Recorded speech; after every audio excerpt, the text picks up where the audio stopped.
Hey, what's up mga sir? It's Megan Sir God. Ngayong araw, share ko sa inyo kung ano yung nangyayari sa aking motor. So, yung motor ko pala, Aerox version 2. Ang problema ko, nawala ko yung susi. Gunggong!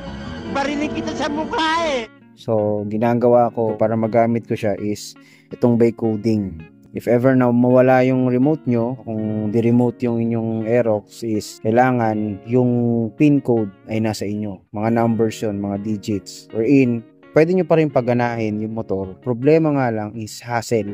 Siyempre, kailangan marunong ka mag-operate nito ng knob na to kasi mapapagana mo pa rin using this one. Using the code.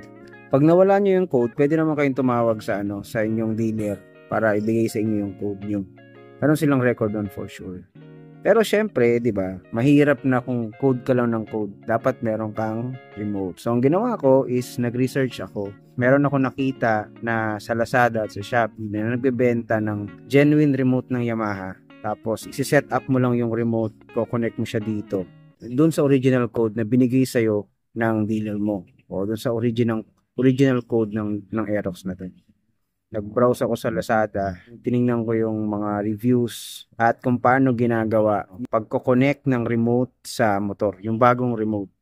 If ever na dumating yung remote, share ko rin sa inyo. Gagawa ko ng vlog about it.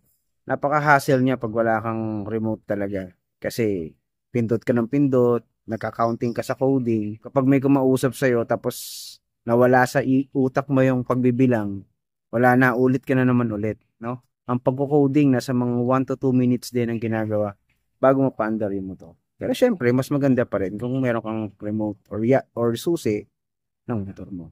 I guess hanggang dito na lang yung vlog na to. Until next time, again, this is Sir God. Ingat po tayong lahat. Keep safe, ride safe, and God bless us all. Bye-bye.